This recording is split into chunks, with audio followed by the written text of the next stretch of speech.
sides, but I'd rather play a losing game. I promise, baby, I'll go crazy. Yeah, the high is worth the pain. So before I break, baby, fill me up, baby, fill me up. When I disappear, you won't even hear how my heart is stuck. So baby, tear me up in pieces. I don't need a reason, I don't need a reason. I'm only in it for the world. Feed it to my needs, feed it to my demons. Baby, take my beating heart, save it from the freezing, save it from the freezing. I don't need a deeper meaning. Feed it to my needs, feed it to my demons. Baby, tell me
Ladies and gentlemen, could you please take your seats?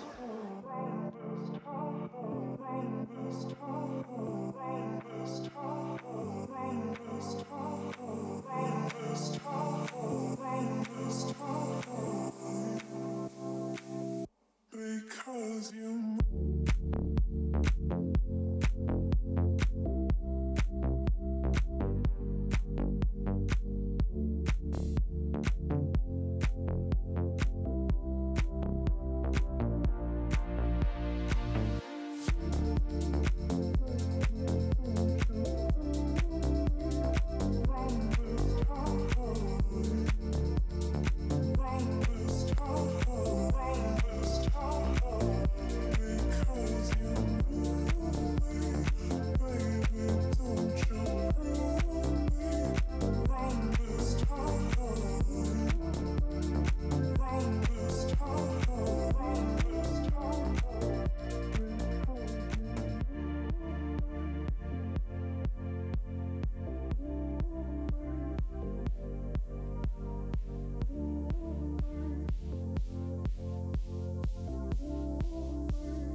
it's just a feeling, and although some thoughts are justified,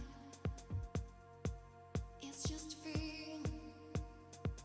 Now what you want, but don't hide. Taste it more now, just keep on rising, 'cause we stand united. We're spiders fall out, our walls keep tumbling tonight. Can we talk about streets come by, come and get right with the night. Hands intertwined, see the sun to find through the high. Can we talk about it?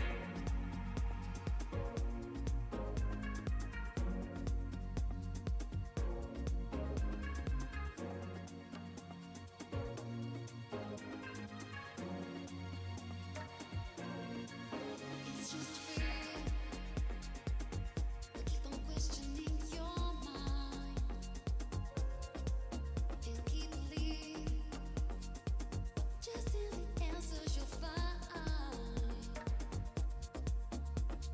Taste it more now, just keep on rising, 'cause we stand united. We're spiders fall out, our walls keep tumbling tonight. Can we talk about streets come by, come and get right with the night. Hands intertwined, see the sun to find through the high. Can we talk about it?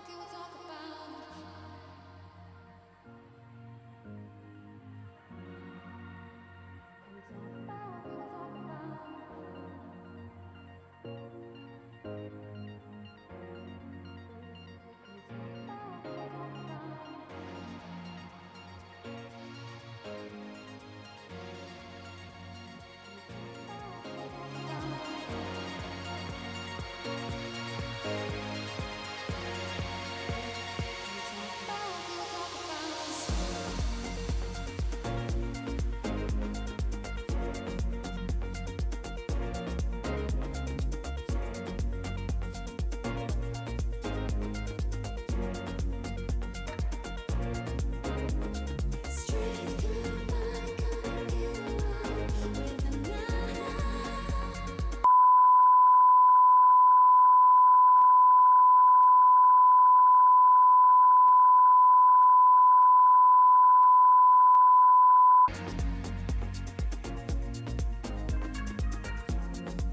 One, two, three, 4, 5, 6. Thumbs up if you're happy. Good stuff, guys. 1, 2.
Good afternoon, everyone. It's fantastic to see so many friendly faces here today. Conservative gain. That was me in the early hours on July the 5th when I was lucky enough to win in my home constituency of Leicester East.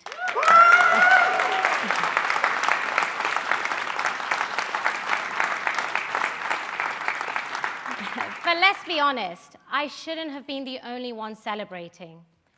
We should have been toasting Conservative gains and holds across the country. Instead, we let internal squabbles and distractions overshadow the incredible things that successive Conservative governments have achieved for our country. The good news is we can rebuild, and I've got bags of optimism for us as a party if we can get our act together.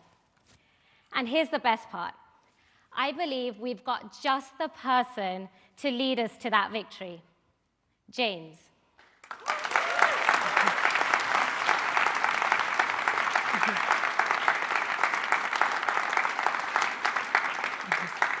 I saw him in Leicester over the weekend, getting out there, meeting with businesses, engaging with the community, and genuinely connecting with people. James has shown us that he's not just a talker, he's a doer. No fuss, no drama, just getting the job done.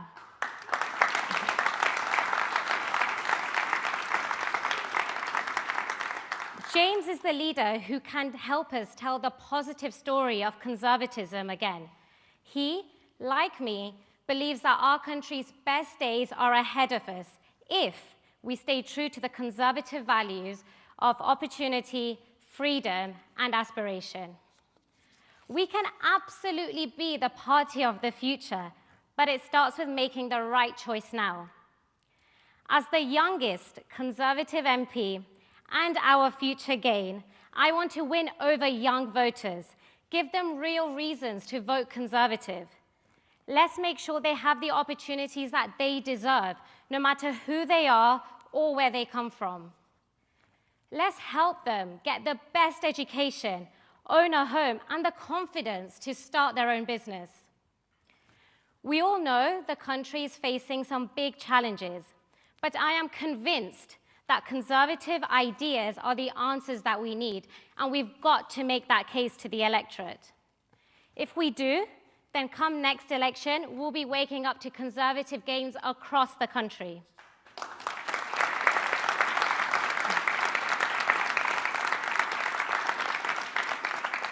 It's not just about the next 5 years. This is about inspiring a whole generation of people. And James is the leader who can get us there. I'm absolutely thrilled to be on his team. And now, I have the greatest honor to introduce another country-first patriot on Team Cleverly, someone who I hope will be another conservative gain when the opportunity knocks. He's done so much for our party and our country, and I know he's got plenty more to give. So please join me in giving a big warm welcome to Grant Shapps.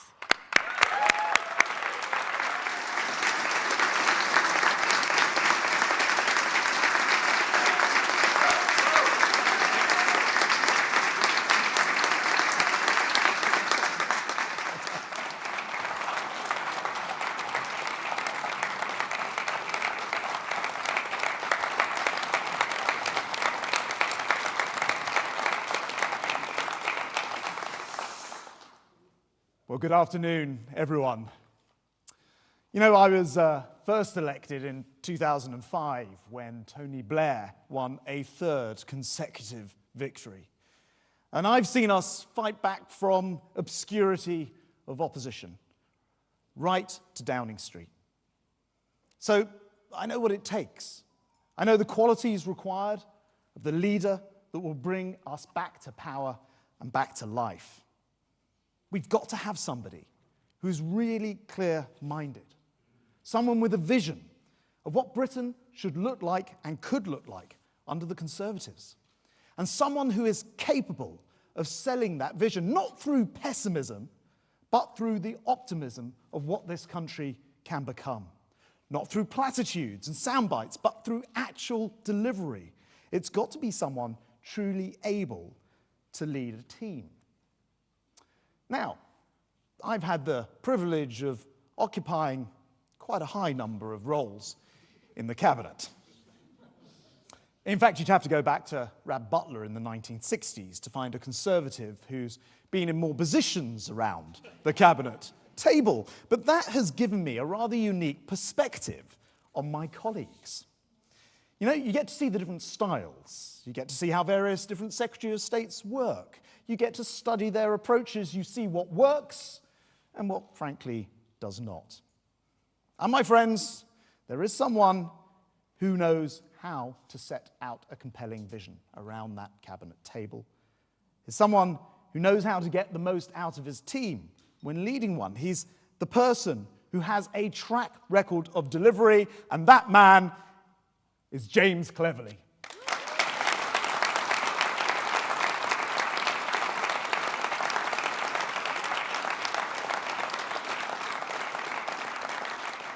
You know, at the Foreign Office, he shifted our diplomatic focus away from years of chasing sluggish EU growth markets and redirected our attention towards the global opportunities that were available post-Brexit.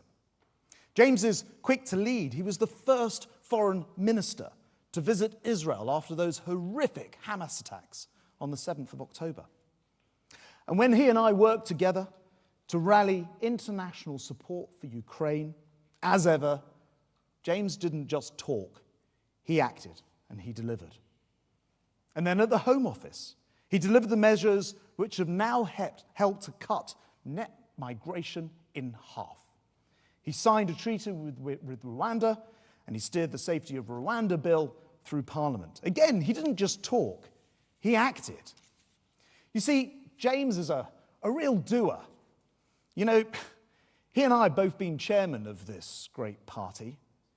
But here's the difference. When I was chairman in 2015, I delivered a slender Conservative majority of 12 seats. But when James did the same job in 2019, he delivered a thumping majority of 80 seats for this party.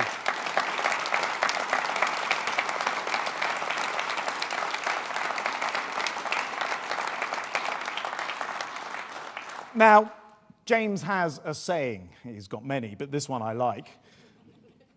Prioritize the tasks that matter the most and tackle them in the right order. And he knows the first responsibility of any government is the defense of the realm. So here today, in the Old War Office, James is committing our party to increase our defense spending to 3% of GDP, ensuring we are better prepared for the challenges ahead.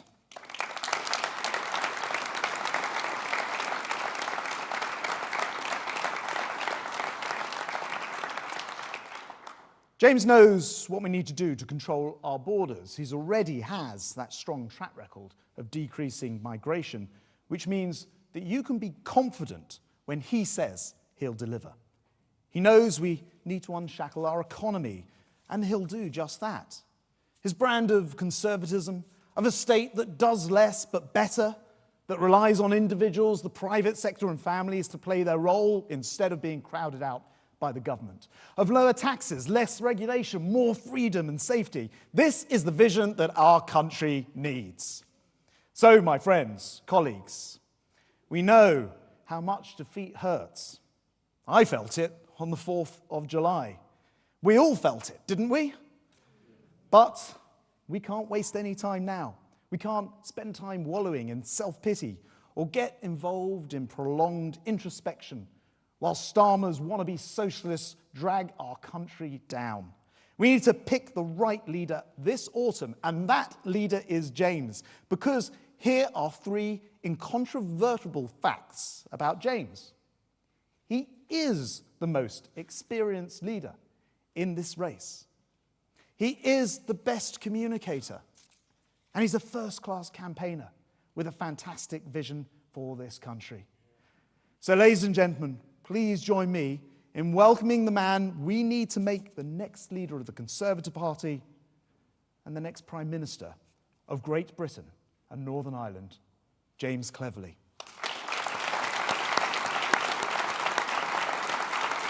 Politician who talks, he's a politician who delivers. He puts his all into everything that he does. If he decides he wants to do something, he will do it. He will go out there and he will get it done. Well, I've seen James in a couple of different roles around the cabinet table, and the interesting thing is, when he speaks, the cabinet would listen. And that's because he's got the experience, if you like, the depth to be able to do that job. He's a real people person. He always has been. And with James, what you see is what you get. Our next leader needs to be able to unify the party, and James has embodied unity. He's one of the longest serving continuous ministers. He served under Boris, he served under Liz, he served under Rishi. He was campaigning for us right up until the close at the general election. James has always been on the voluntary party's side. While others were stabbing each other in the back, briefing in the press and taking out leaders, making volunteers' life more difficult, James was getting on with the job and standing by the voluntary party. James has always been on our side, as Home Secretary, Foreign Secretary and Party Chairman, because James knows that supporting the voluntary party and campaigning is for life, not just for leadership elections. We need to win back seats like mine in the Southwest against the Liberal Democrats. We need to win back seats against Labour and against Reform as well. But first and foremost, we need to unite, and then we can win. And that's what James will help us do. In the chair of the Leader of the Opposition, and then ultimately in the chair of the Prime Minister, he would do a fantastic job. He is, in fact, a natural leader in that regard.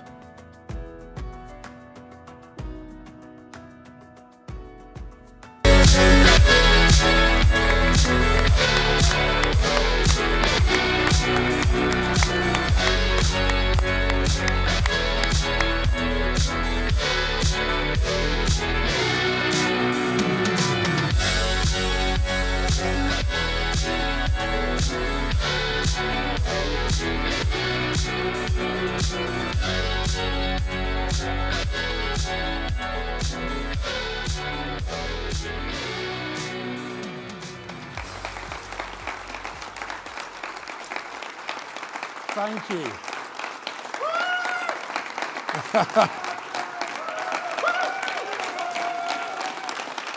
Thank you. Thank you. Hey! Oh, come on, thank you. Thank you.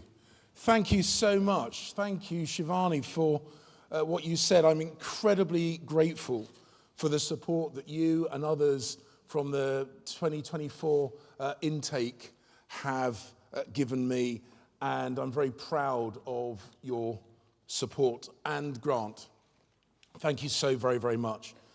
Your experience is really missed around the cabinet table, and I'm incredibly grateful for you to be part of Team Cleverly. And we must make sure that we get the experience that we lost at the last general election, and the new MPs elected for the first time, and those fantastic candidates who were not elected this year. We must get them on the government benches once again after the next general election. And to do that, we need voters to see that the Conservative Party is focused on them and not just focused on ourselves. The parliamentary party needs to lead by example. We must be unified, we must be disciplined. And unity is not the easy option, it is the harder option. But we can choose to unite, or we can choose to stay in opposition. Because people don't vote for divided parties. They don't trust divided parties. They don't even listen to divided parties. So we must unite if we want the British people to listen to us again. So when they are fed up, as they inevitably will be, with Starmer's inept, high taxing, red tape loving, big state, crony-filled government, they will look to us again to be the change that they want to see in this country.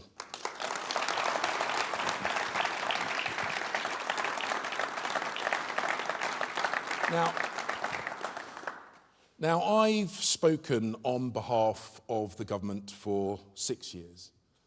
Now I plan to take us back into government.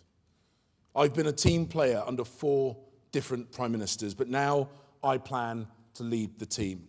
And I've defended other people's decisions and policies, but now I plan to make those policies. And today, I will set out my vision for this great country, and I'll show why I am uniquely suited to unite the party, to win at the next general election, and to deliver for the British people once again. We need to recognise that it's not enough for a Conservative leader just to believe in Conservative values. It's not enough just to state those Conservative values. We need to sell Conservative values to the country once again. Because our party is at its best when it provides clear and a positive vision for voters, when we provide the right solutions for the challenges that our country and our world face. Let's look back through the history of our great party. Robert Peel saw inequality. He saw the inequality between those with the wealth to buy staff to protect them and the poor who could not. So he created the Metropolitan Police to protect the poor. Disraeli saw injustice. He saw the injustice of children doing dangerous work, drinking disease-ridden water. So he brought in the Factory Act and the Public Health Act. Churchill saw fascism and stood up to it. Thatcher saw economic defeatism and reversed it. That decisiveness is what we need to show now, and I will. Of course, the challenges of today are different to the challenges of the past. But we must have the courage of our Conservative forebears to tackle the great problems of our time. And let me set out what I believe are the 3 great challenges that we face, that we must, and that I will, with your support, tackle head on. The first of these challenges is our deeply unstable world. Now, the warning lights were flashing red well before Putin's full-scale invasion of Ukraine. And the sad fact is that there are few reasons to believe that the world is going to be any safer or more secure anytime soon. Authoritarian regimes are increasingly trying to undermine our way of life. The freedoms that we cherish and the international rules that have kept us safe are under threat. And I have seen the threats that our country faces. I have been in charge of MI6, of MI5, of GCHQ. I've been to Ukraine. I've been to Taiwan, to the Baltic, to the Caucasus. I've looked at Russian soldiers occupying land that isn't theirs. I was the first foreign minister to visit Israel after the 7th of October atrocities.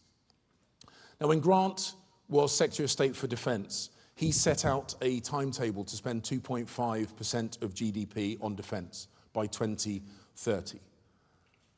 But Starmer, in an act of vandalism, has scrapped that pledge. Now, I supported Grant when he made the bold decision then, but I will go further. And as he said, I will commit, as Prime Minister, to spend 3% of GDP on defence.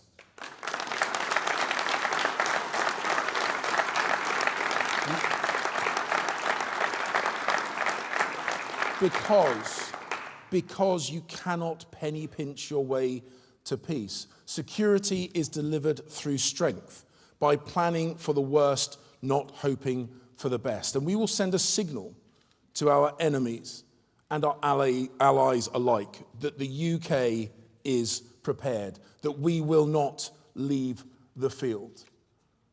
And just to put that commitment in perspective, we currently spend less than 2.5% of our GDP on defence, but 10 times that much on our health system, welfare system, and on pensions.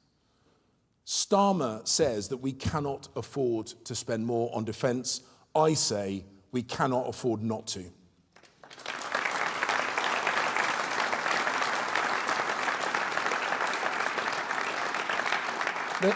The second major challenge that faces us is global migration. And we must restore our credibility on this issue to win back the voters that switched to Reform and switched to the Lib Dems and Labour and those that stayed at home.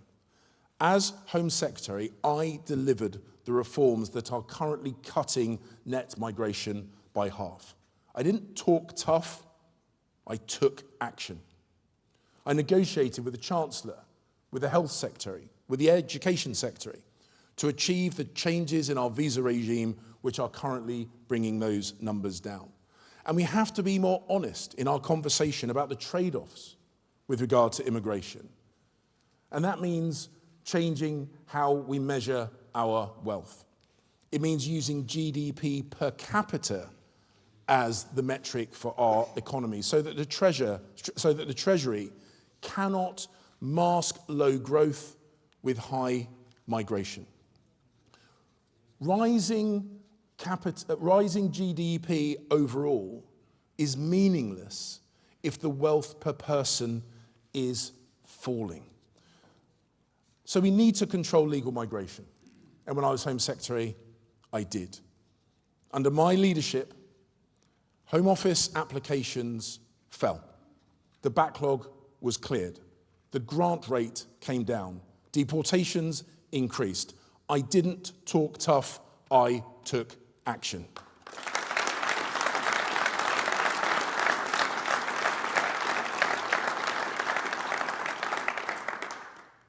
And when we deal with illegal migration, I stand by what I have always said.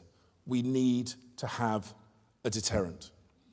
And as leader, as Prime Minister, I will use my contacts and my reputation with Rwanda to resurrect that incredibly important partnership.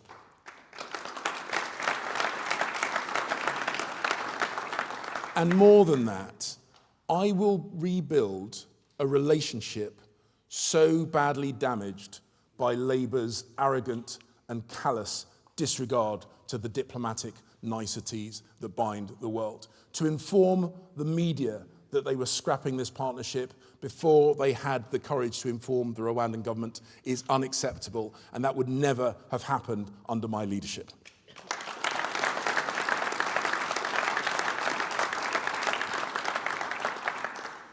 We need to recognise there are currently around 280 million people on the move globally, and so we must, of course, address why people move.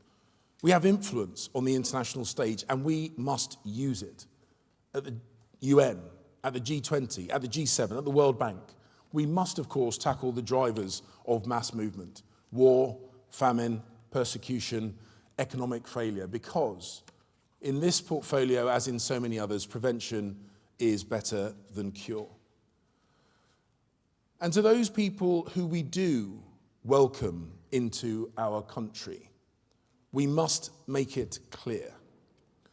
Our welcome comes with modest but non-negotiable conditions. Tolerance isn't something that you demand of others, it is something that you are duty-bound to give.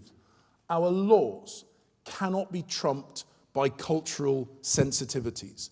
Play by the rules, work hard, and you can expect our thanks and support. Break the rules, abuse our hospitality, and you can expect us to take action. The third major challenge that we must address is a crisis in the confidence in capitalism. We handed Labour a growing economy, the fastest economy growth in the G7. But compared to historic levels, and indeed compared to African or Asian economic growth rates, we are not doing anywhere near well enough. We need to unlock real growth again, and we need to show young people that free markets, not planned economies, are their friend. We need to turn them into capitalists, because too many people think that high taxes help them rather than hold them down. They think that more regulation protects them rather than benefiting incumbent suppliers. Protectionism drives up costs for them, drives down choice for them, benefits the already rich and harms the aspirational poor. And I will make boosting our economic growth a defining mission of our party. And I will make sure selling the benefits of free markets to a new generation is a key part of that. Because growth does not come from more quangos and nationalising services. It comes from less red tape, lower taxes, and a dynamic leadership. And we know this is true because we have evidence.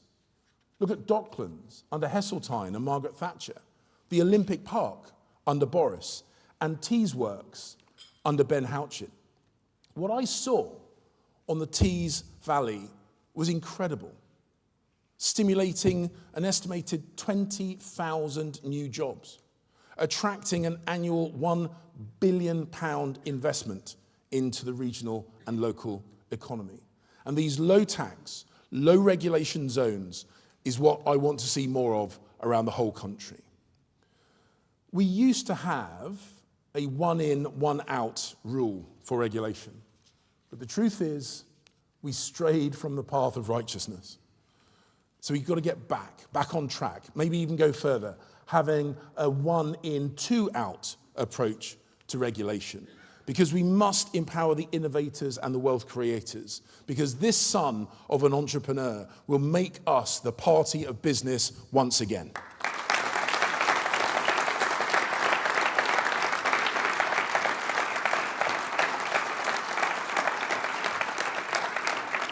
So we need to do more to empower the private sector, not the state, to drive our economy. Ben Houchin has done exactly that in Teesside. This is the conservative economic model.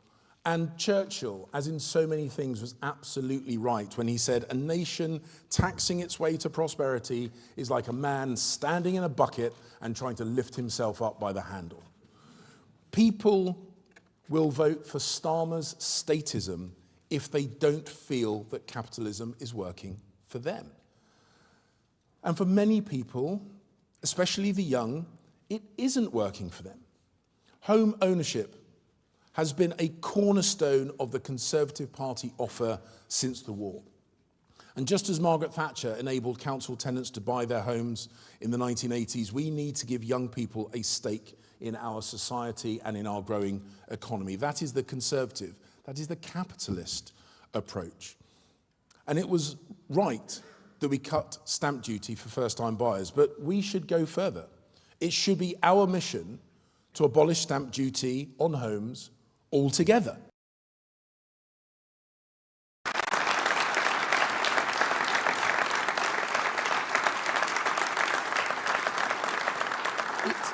It's a bad tax. It stifles transactions in an already illiquid housing market. People from downsizing.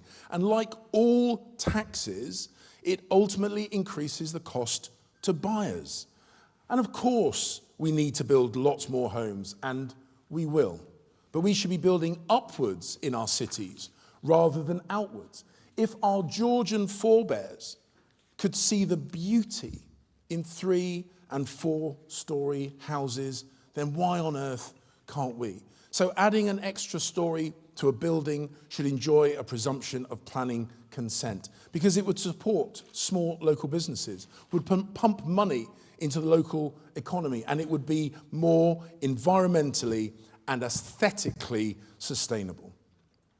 Now, we must provide conservative answers to the problems that people face. An unstable world, global migration, and a crisis in confidence in capitalism. And we must get our act together as a party to provide the conservative solutions to these problems. The solutions of the left don't, won't, and will never work. And when they try to impose them, they harm the very people they are meant to help. So we have to do things differently. And that means being honest and realistic about the role of the state and what it can and should do and what it should not and cannot do. The state should focus on doing a few things well, not everything badly. Now, of course, only the state can provide police forces and armed forces, and both need to be effective and well-funded. And we must, and of course we will, support the people who fall on hard times or suffer from ill health. But our welfare budget has spiraled out of control, and we must bring it down, and I will bring it down.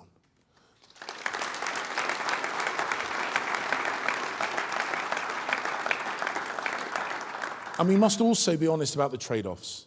We cannot nationalise all risks or eradicate all difficulties. The state should not always be the first port of call when problems arise. We should enable self-reliance, family-first resilience, and community solutions. Tax and subsidise cannot be our mantra anymore. So we must think and act like Conservatives once again. Demonstrate that we understand the challenges that people in our country face now and provide the solutions to give them a brighter and better future. And we accomplished lots in government, but our divisions and our behaviour obscured our victories and amplified our mistakes. We spent too much time talking tough and not enough time taking action. We spoke lots about what we were going to do, but almost never about why we were going to do it.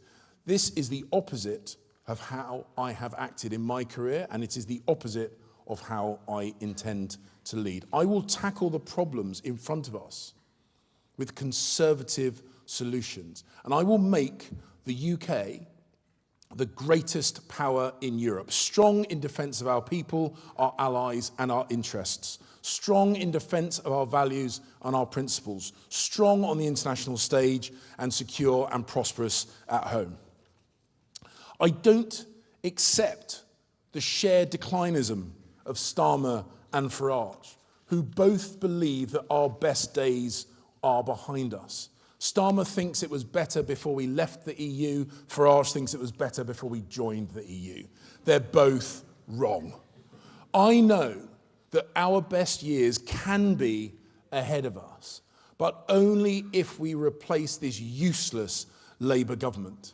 And in order to win again, we need a leader who can unite the party, and I'm the best place to do that. Because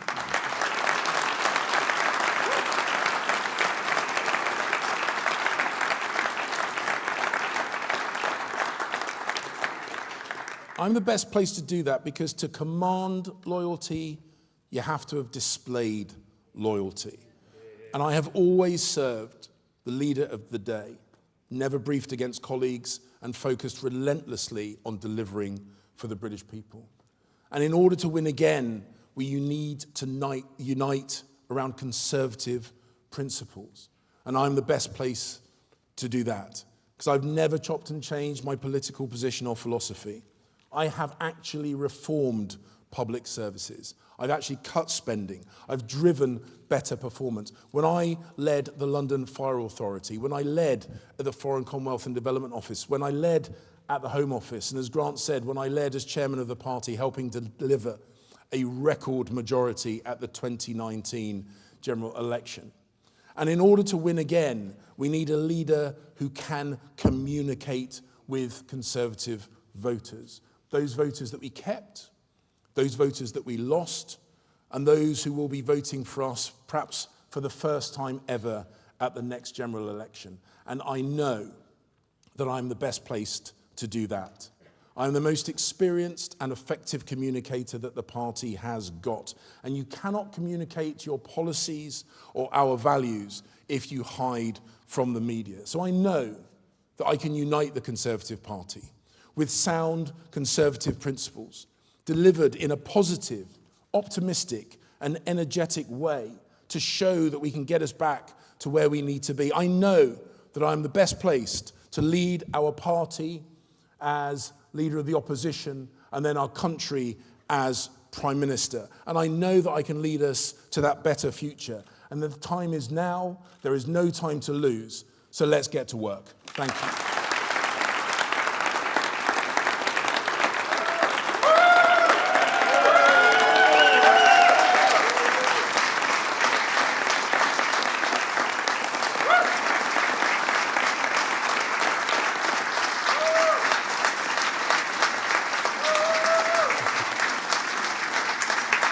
Thank you.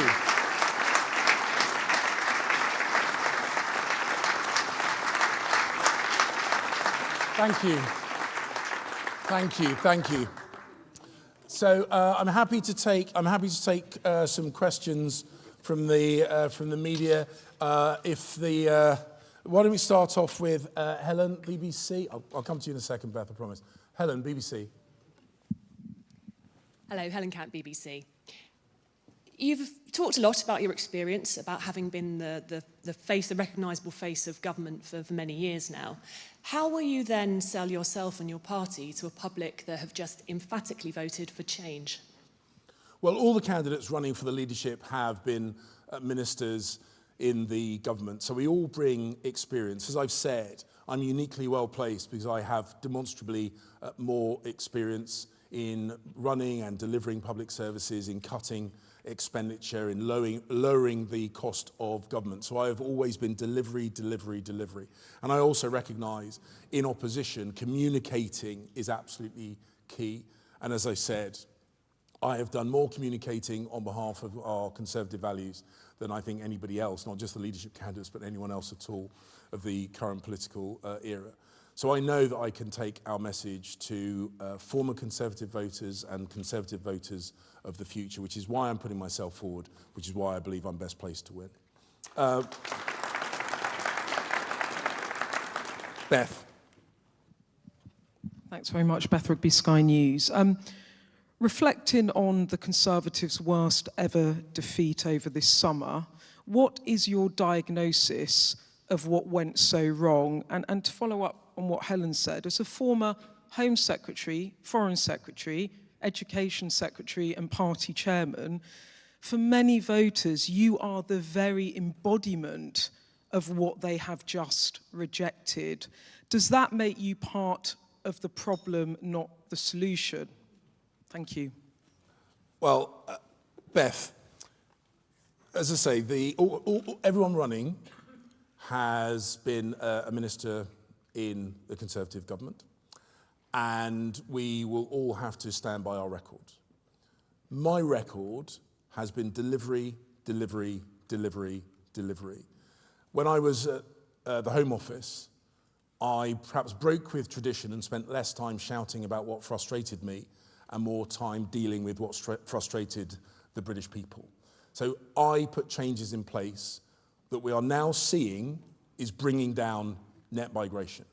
I made sure we were sending people who had no right to be here back to their country of origin. Deportations went up. I made sure we tightened the criteria for accepting asylum applications, so the application rate came down. I made sure that we coordinated with international law enforcement to disrupt the supply chains of boats, of engines, of illegal money. And I sent people smugglers to prison for a combined sum of hundreds of years. And I could go back, including the time as party chairman, where I helped some fantastic candidates around the country, and of course Boris Johnson as Prime Minister, to deliver the best election result that we had seen in decades. So if you're going to be judged on our records, I am very, very happy to be judged on my record of delivery.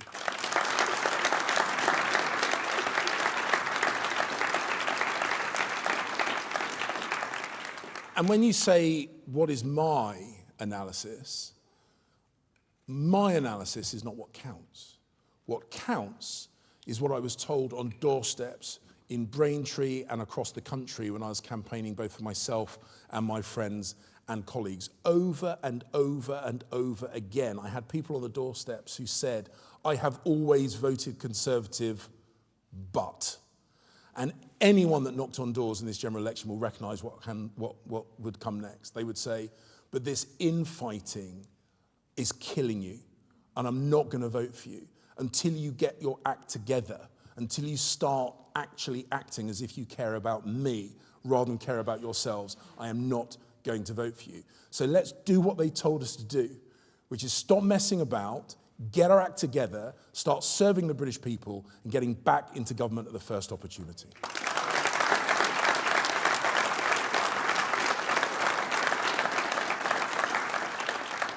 Carl, if I could go to you next. There we go. Oh, thanks very much, James. Just looking at the board behind you there, isn't promising lower taxes but higher spending the sort of thing that has just got the Tory party an electoral drubbing? So this is very much about priorities. And Grant has said, he's worked with me very, very closely. Foreign Secretary and Defence Secretary are two roles that have to be entwined like the strands in a rope. And Grant and I absolutely were, which is one of the reasons why I'm pleased but not surprised that he's backing me, because I know how he works, he knows how I work. And the way you work, the way you deliver, as I have done through my career, is to prioritise, prioritise, prioritise. So, in an increasingly turbulent world, we need to send a message to ourselves, our allies and our opponents that we take our international responsibilities and our domestic responsibilities seriously, which is why we have to spend 3% on defence. And I've said that requires trade-offs. That does require trade-offs. You cannot credibly cut taxes unless you have a credible plan to progressively, fairly, but nevertheless relentlessly push down on public spending. And I've committed to do that, and I will set out how in a fair and transparent way between now and when we stand for election in a few years' time at national level, to show people that you can run better government, smaller government, and the point is it is in their interest to do so. So when the Labour Party say that the tax rate is too high and then immediately set about doing a whole load of things that are going to push taxes up, the British people will very quickly get fed up with that hypocrisy and that dishonesty, and that will never happen under my leadership.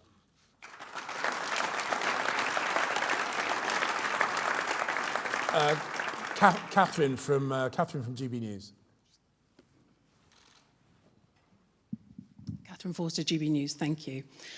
You talked about young people. We know now that people aren't likely to vote for the Conservatives till they're well in their 50s, more likely to vote till they're well in their 50s.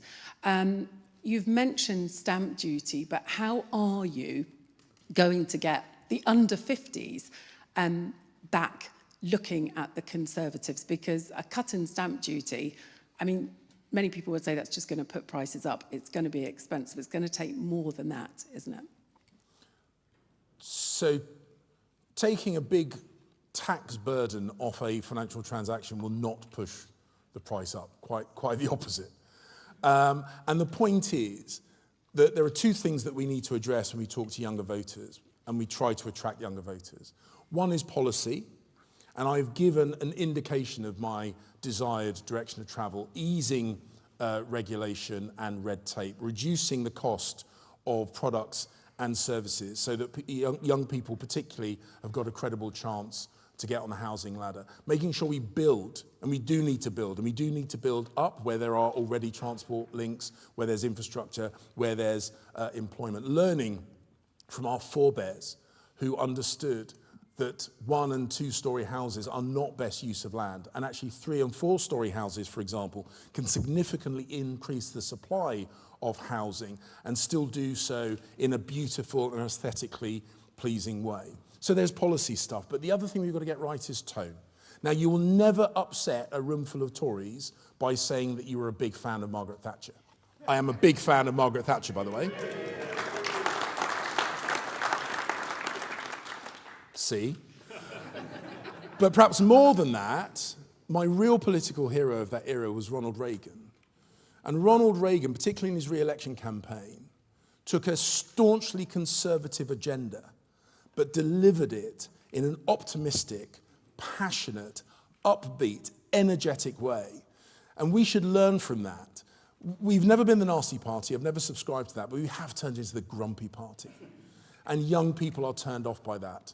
So let's change that. Let's be optimistic. Let's focus on them, attract them to the party, listen to their voices, and deliver on their aspirations. And that's what I would do.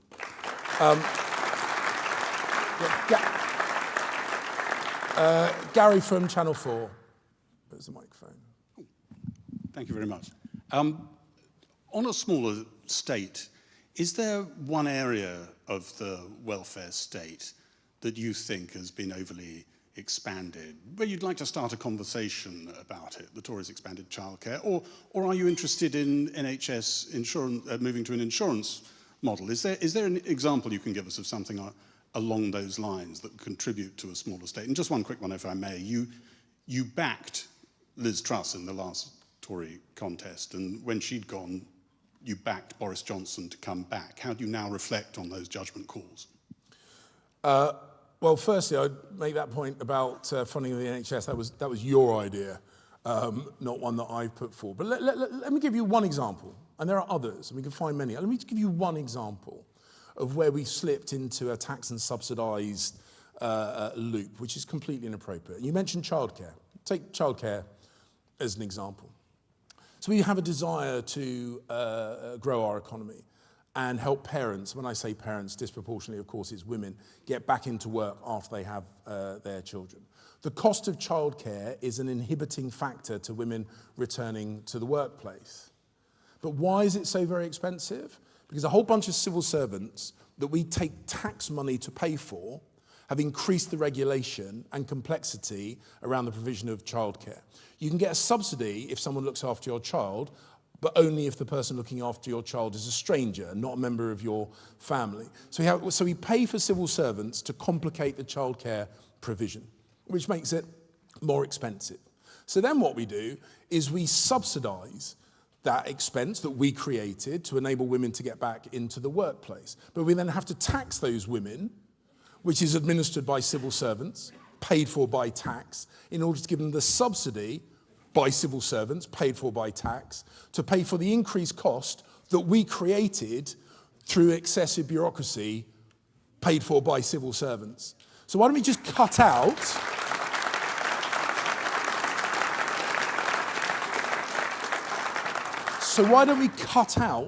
that expensive bureaucratic tax and subsidy system in the middle? Just make it a lot easier for people to provide childcare, and make it a lot easier for people to support their own families through childcare, which is probably, I would argue, the most natural human instinct in the world. And we disincentivise it through an expensive and bureaucratic tax system. And you know what? I could do that same routine for a whole load of other issues, but frankly, I don't have time. Where we got to? Andy from Channel 5. Andy. And huge congratulations on George's medal. Well, huge congratulations. Thank you very much. I don't know how long I can keep this going, but thank you. Appreciate your words. Just a quick question, Andy Bell, 5 News. Do you see Nigel Farage and Reform UK as the enemy, or as friends you just haven't got to know properly yet? It's really easy to use the most aggressive language when you're in politics. If you're chasing clicks and likes on social media, that's the way forward.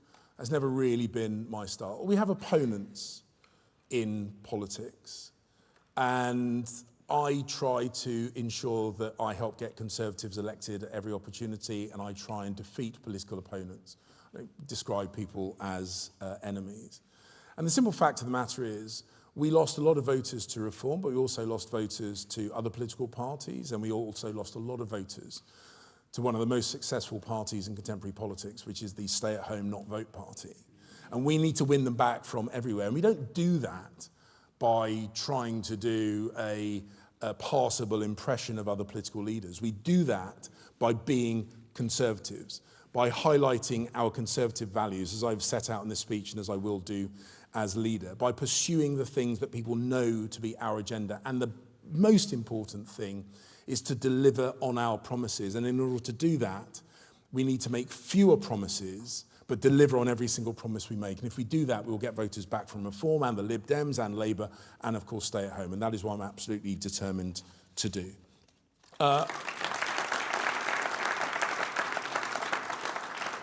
Adam, can I come to you next?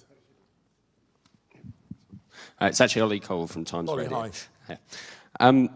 We've heard a lot about how you're the best communicator, the best for delivery, the best for prioritisation. Great answer, sit down. Go on. Maybe not the best at comebacks. What's your weak spot and how do you plan to fix it? And seeing as you're so good at priorities, I'm going to ask you to make a priority decision now. Would a tax rise be justified if it meant hitting 3% of defence spending? So we don't need to raise taxes to hit 3% of defence spending. So I reject the premise of the question because that's always the left-wing argument, which is, oh, if you value this thing, I have to put your taxes up. And we are running out of road on that as a philosophy. The maths does not stack up. You can't just keep ramping up the proportion of people's wealth and the national's wealth or the nation's wealth through higher and higher and higher taxes. It just doesn't work. It doesn't work politically, it doesn't work economically, it doesn't work mathematically. So we have got to fundamentally change the way that we do things. And the broader point about my weaknesses, everybody has weaknesses. And recognizing that building a team is how you offset your individual weaknesses, by not trying to do everything. And whilst I'm not going to describe it as a weakness, the leader of an organization, whether it be a sports team, a business, a military unit, or a political party, has got to maintain a wide overview. You have got to look at the horizon. You've got to plan what goes on beyond the horizon. You have to find a way of looking at the bigger picture. But in order to do that, you do need people that are making sure that the detailed stuff gets done. So we're here in the old War Office. Churchill, who of course is an icon of all people in politics, not just Conservatives, but the central statue outside the Ministry of Defence was Field Marshal Alan Brooke, a gunner like me, a gunner. And his job was to make sure that Churchill's big ambitions and bold plans were actually turned into granularity deliverables. And that is what all leaders of teams have to do. That is what I've always done. That's why I'm so very, very pleased of the people in this room who are supporting me, who amplify each other's work, not just mine, they amplify each other's work. They fit together like pieces in a jigsaw puzzle to form the complete picture. No person is an island, and the really good leaders make sure they have alphas around them helping them lead. That's what I've always done, and that's what I'm proud to do now, looking around the supporters I have in this room.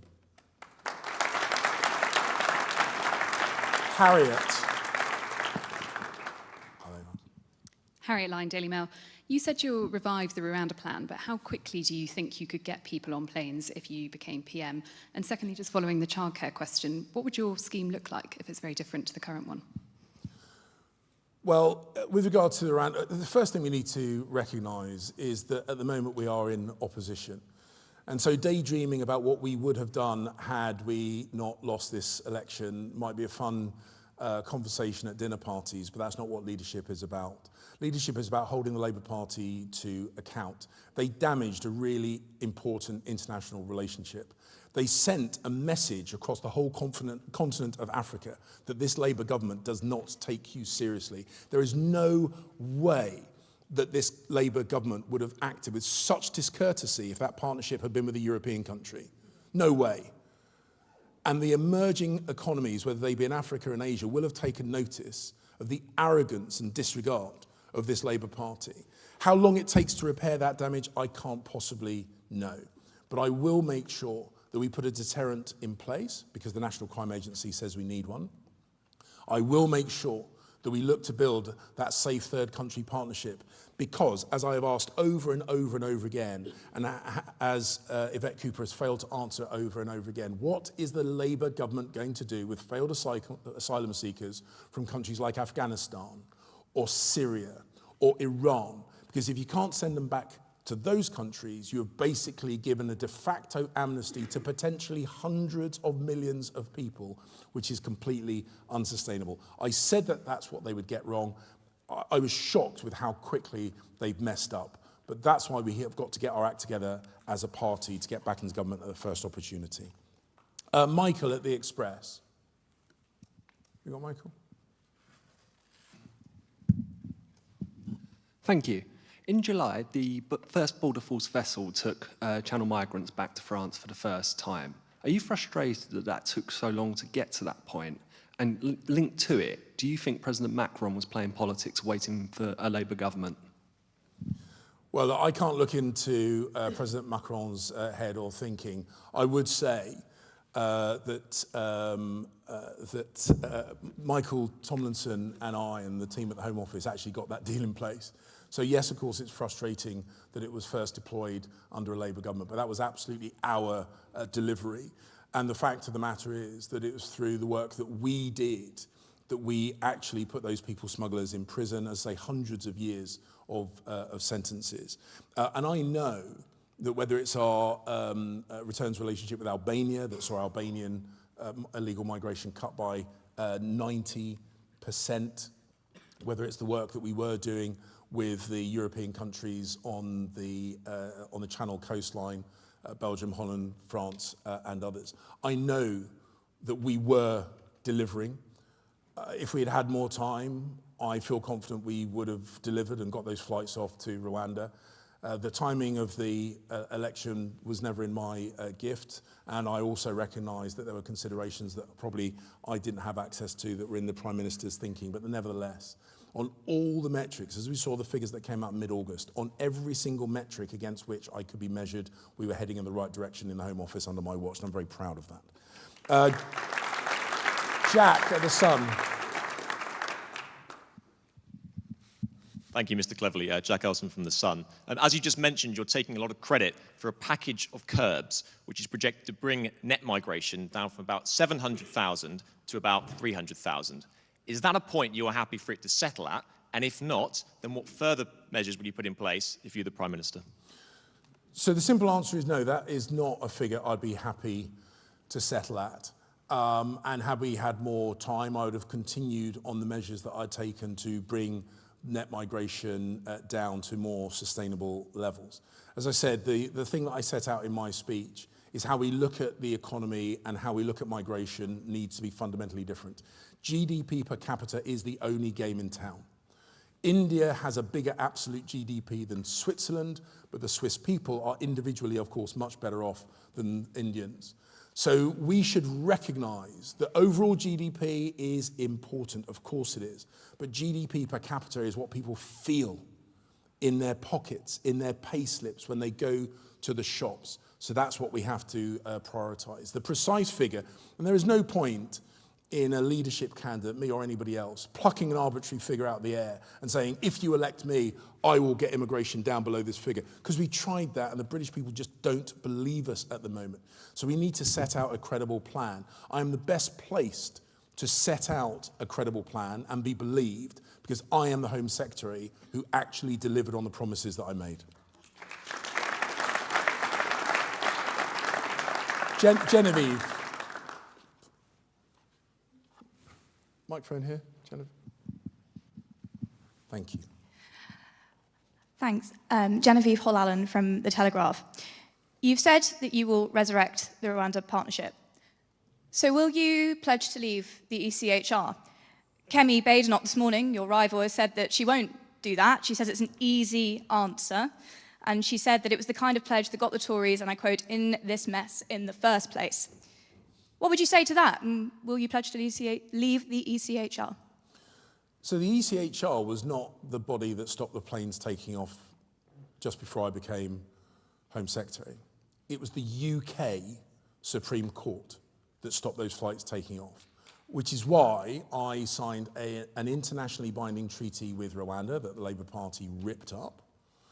I got the Safety of Rwanda Bill, Act, actually through the House of Parliament, meaning for the first time codified the British Parliament is sovereign above and beyond international jurisdictions. First time that's codified under my watch in my act that I marshalled through the House of Commons. And the simple fact is that if we are trying to grab shorthand answers, quick fixes, the British people will look at us and say, we've heard that before. We need to be honest and open. We need to show where things are difficult and how they can be achieved. And I had a plan. I had a plan, which is why those small number of voluntary asylum seekers went to Rwanda, because the Supreme Court's argument was that Rwanda was inherently dangerous for asylum seekers, and I was building an evidence base with asylum seekers in Rwanda to prove that was not the case. That's how we would have defeated the UK Supreme Court. That's how we would have got the flights off, not by quick fixes or sound bites, by graft and delivery and focus, which is what we have to do to gain credibility getting back into government. Aubrey.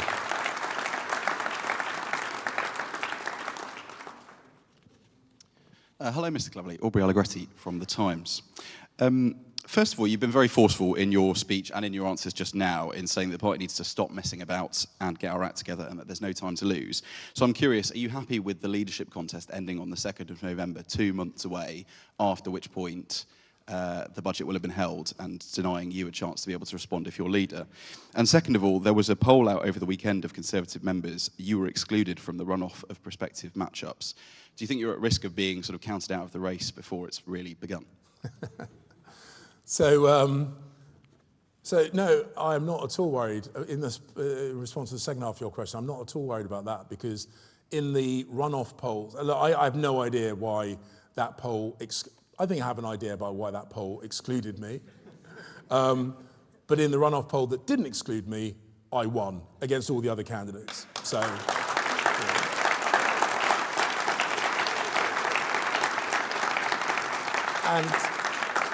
And with regard to your first question, you play by the rules of the game. I didn't set the timetable or agenda. That was done between the party board of the 1922. I'm not the kind of person who cries because I don't necessarily like the rules of the game as it's played. I just win.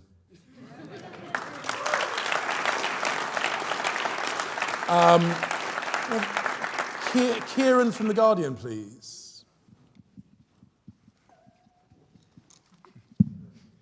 Thank you, Kieran Stacey from The Guardian. I think you mentioned childcare before, and I didn't quite understand what your plan was. Are you saying that you would remove all government subsidies for childcare if you were Prime Minister? Second of all, you talk a lot about delivery. Do you worry that some of your fellow leadership contenders are leaning a little more into culture war issues? So I'm not going to get drawn on criticising my friends and colleagues, because every one of the other candidates is a good friend and a good colleague. I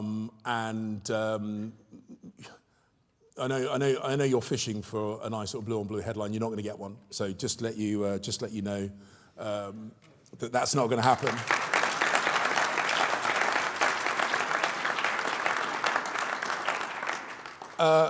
And look, with regard to the childcare issue, the broader point I'm making, and like, don't get too het up on the granularity. The broad point I'm making is that is a policy area where we created a problem through a surplus of regulation and interference, and then our response to the problem of government creation was not to remove the initial problem, but to create a whole load of other problems by subsidising, taxing, employing more civil servants to deal with the implications of our initial decision. So what we should do is go back to first principle and just say, right, let's make it easier for families, for friends, to look after each other's children, just as humans have done for millennia. And let's back off from interfering, over-regulating, burdensome, high-taxing government. That is the point that I'm making.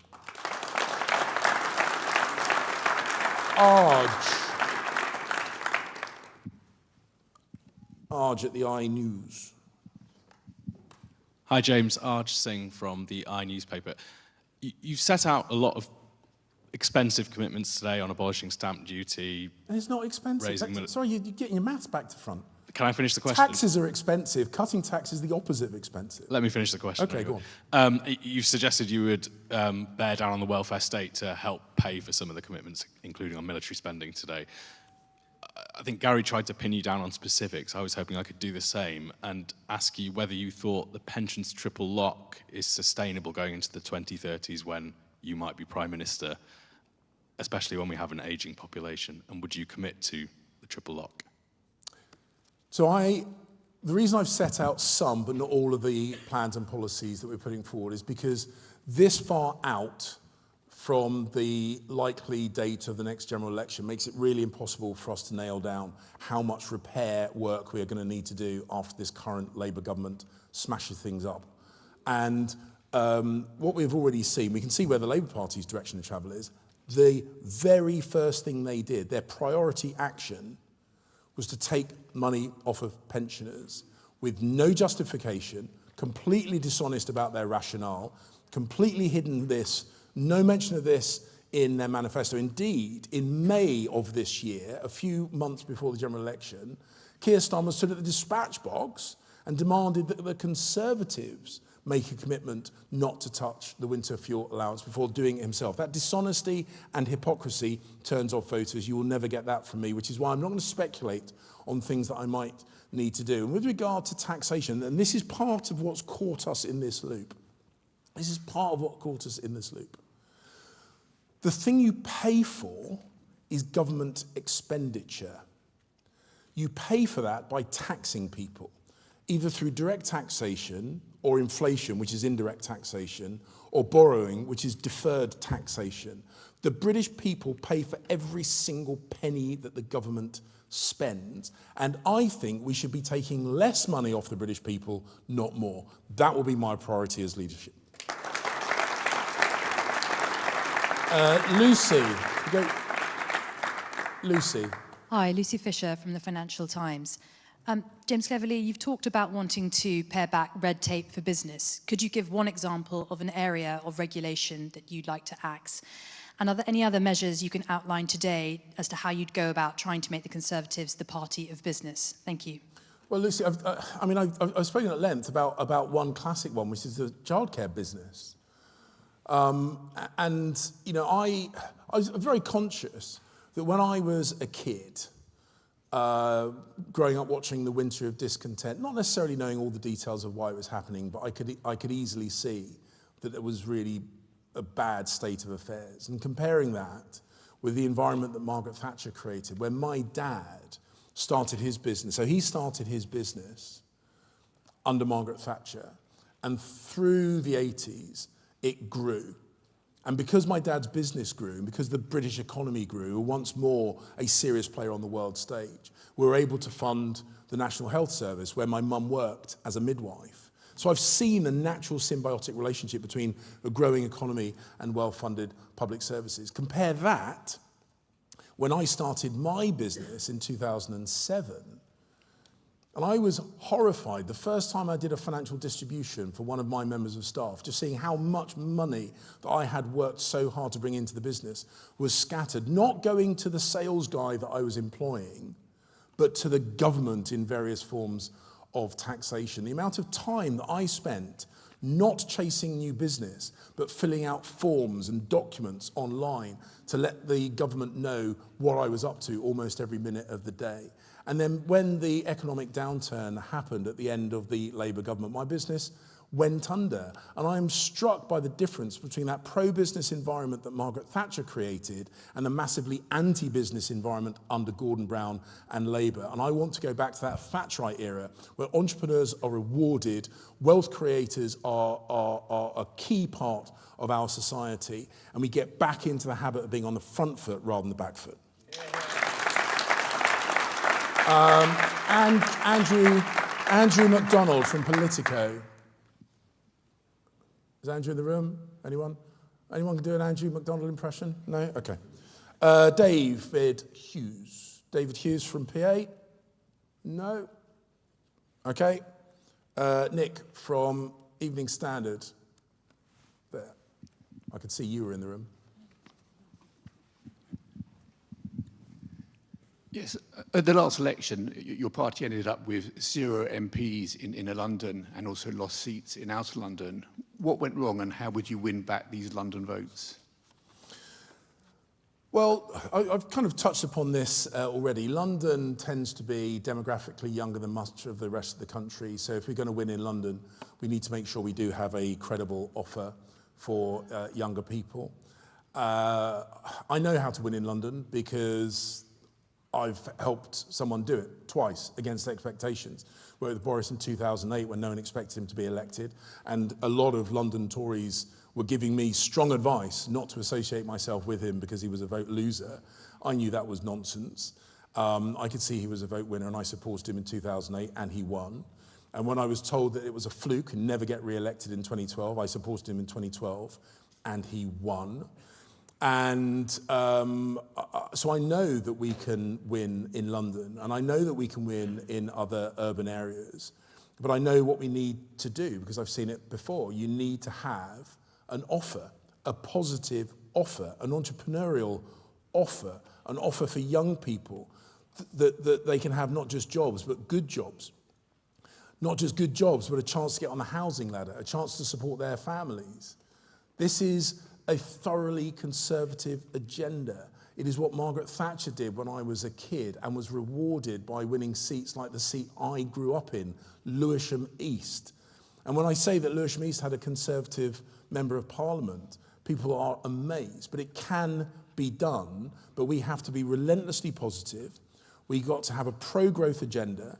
We have to be entrepreneurial and respect and reward entrepreneurialism in society. And if we do that and communicate those values well, we can win in central London and central Manchester, Birmingham, Leeds and other wonderful big cities around the country, and that's what I'm absolutely determined to do. Ladies and gentlemen, I am terribly sorry I have to call that quits, but thank you so very, very much for coming.